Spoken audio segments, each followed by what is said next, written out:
Das typische Schlitzaugenproblem. Das kennen viele Asiaten, die außerhalb ihrer Heimatländer wohnen. Und bevor ich ein bisschen mehr zu diesem Thema sage, erstmal eine kurze Erklärung zum Hintergrund. In den letzten Tagen hatte ich etwas Austausch mit einigen Leuten wegen der Sache mit Miss Finnland.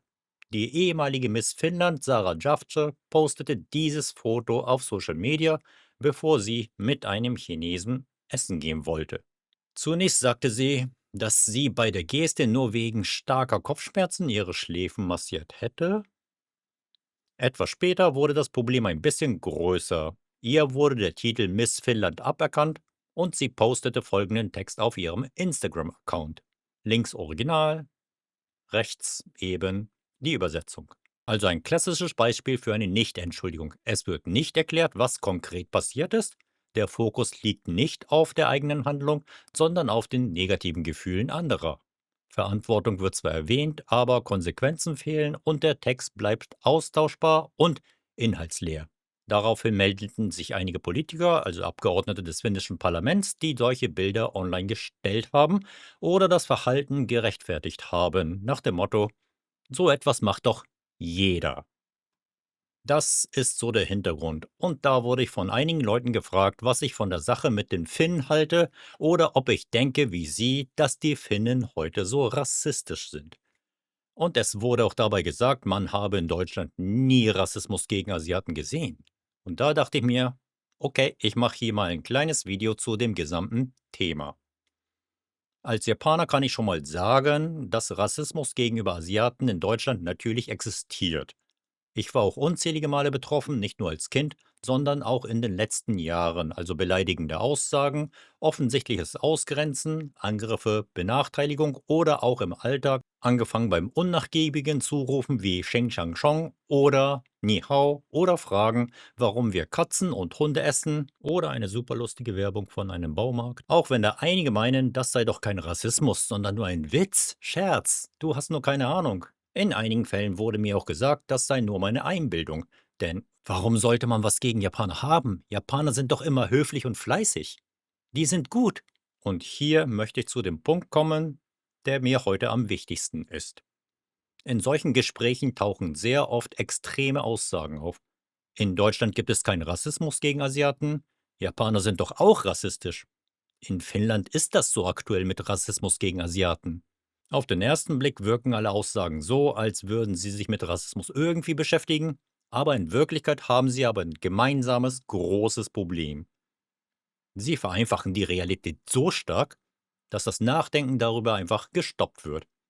Das Subjekt wird extrem stark vergrößert, also von ein paar Beispielen wird dann einfach so zu gesamte Gruppe.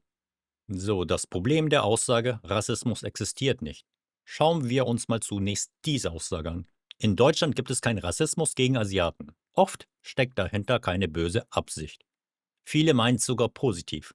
Deutschland sei ein aufgeklärtes Land, ein Rechtsstaat, ein Land mit Vernunft und Werten. Und die, die das sagen, haben selbst keinen Rassismus gegen Asiaten erlebt. Also meistens als Person ohne asiatische Abstammung, aber egal.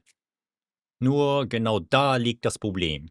So erstens, die Erfahrungen von Betroffenen werden einfach unsichtbar gemacht. Wenn jemand sagt, dass er oder sie Rassismus erlebt hat und die Antwort lautet, das bildest du dir ein, du hast es nur falsch verstanden, das war sicher nicht so gemeint, du bist zu sensibel, dann passiert Folgendes.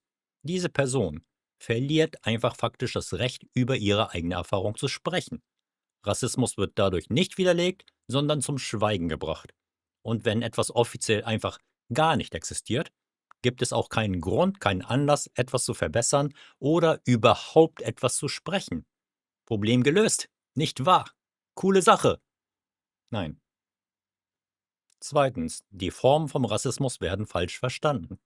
Viele denken bei Rassismus nur an Beleidigung, Gewalt, offenes Ablehnen, aber in der Realität ist Rassismus einfach oft viel, viel subtiler. Geringere Chancen bei Bewerbungen, komische Witze, ständige Stereotype, bestimmte Erwartungen oder Blicke. Wie wir sicher schon mal gehört haben, alle Japaner können Kampfsport oder können super gut rechnen. Das sind unbewusste Verzerrungen, keine offenen Angriffe. Okay, bei manchen sind das auch bewusste Verzerrungen auf Social Media, aber darüber reden wir jetzt mal nicht. Jedenfalls, wer sagt, das gibt es gar nicht, verweigert sich dieser Auseinandersetzung. Jetzt zu den anderen Extrempositionen. Japaner sind doch auch rassistisch. Auch das klingt für manche nach einer klaren Analyse, weil sie haben das ja so im Netz gesehen und alles, ist es aber nicht. Erstens, es entsteht ein neues Stereotyp. Wenn man sagt, Japaner sind so, in Finnland ist das so, also alle sind so, produziert man gleichzeitig ein neues. Strukturell ist das identisch mit den Aussagen wie Frauen sind schwach oder Ausländer sind gefährlich. Der Inhalt ist ein anderer, aber die Logik dahinter ist komplett dieselbe. Außerdem wird die innere Vielfalt einer Gesellschaft dabei ausgelöscht. In jeder Gesellschaft gibt es Menschen mit Problembewusstsein, Gleichgültige, Menschen, die etwas verändern wollen und Menschen, die Probleme verursachen, Veränderungen ablehnen oder die Schuld anderen in die Schuhe schieben. Und wer sagt, alle sind gleich, verneint genau diese Vielfalt und damit auch die Möglichkeit, dass Veränderung von innen entsteht. Am Ende bleiben dann nur noch wir und sie. Und solche Aussagen erzeugen ein klares Schwarz-Weiß-Bild. Wir sind die Guten, die anderen sind die Schlechten, so nach dem Motto. Damit verschwindet jede Grundlage für Dialog. Der Konflikt wird nicht gelöst und er wird zum Selbstzweck. Ja, und das gemeinsame Grundproblem dieser Aussagen sind zwar sehr gegensätzlich, aber sie haben alle denselben Kernfehler. Das Urteil kommt vor dem Verstehen. Man sieht etwas nicht und sagt, es existiert nicht. Man sieht einen Teil und sagt, das gilt für alle. Beides entsteht aus Vereinfachung. Und sobald diese Vereinfachung moralisch aufgeladen wird, wird sie extrem offensiv, aggressiv. Jetzt die Frage, wie sollte man stattdessen denken? Der wichtigste Punkt ist, nicht sofort Antworten liefern.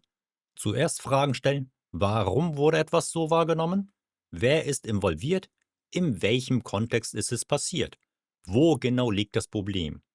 Diskussionen über Rassismus sollten einfach nicht mit einem Urteil starten. Ein weiterer Punkt ist auch, die Aussage von Betroffenen nicht negieren. Nicht, das gibt es nicht, du bildest es dir nur ein. Das Land ist eben schlecht. Sondern erst einmal zuhören, das ist die minimale Voraussetzung für jede ernsthafte Diskussion. Ausreden lassen. Durchatmen. Und noch etwas. Erklären statt angreifen. Vorurteile und Rassismus funktionieren oft wie Orientierungslosigkeit in der Finsternis. Also Erklärung ist Licht und Verstehen verkürzt die zwischenmenschliche Distanz. Nicht durch Angriffe, sondern durch Sichtbarmachen und Dialog lassen sich Angst und Feindbilder abbauen. So, lange Rede, kurzer Sinn. Rassismus ist kein Thema von Deutschland gegen Japan oder Europäer gegen Asiaten oder andersherum. Sobald Sätze fallen wie alle sind so oder das existiert nicht, hört das Denken komplett auf. Rassismus und Diskriminierung entstehen häufig aus Unwissen oder mangelndem Verständnis und genau deshalb lassen sie sich nicht durch Angriffe, Beschuldigung oder Hass überwinden. Und Rassismus zu überwinden bedeutet nicht, jemanden zu verurteilen oder an den Pranger zu stellen. Es heißt, Schritt für Schritt mehr zu verstehen und unseren Horizont zu erweitern. Versucht bitte, bitte, bitte bei solchen Themen nicht das Subjekt zu gigantifizieren. Tretet einen Schritt zurück, schaut genau hin und fragt euch, ob die aktuelle Situation wirklich okay ist oder eben nicht. Stellt Fragen. Danke fürs Zuhören und bis zum nächsten Mal.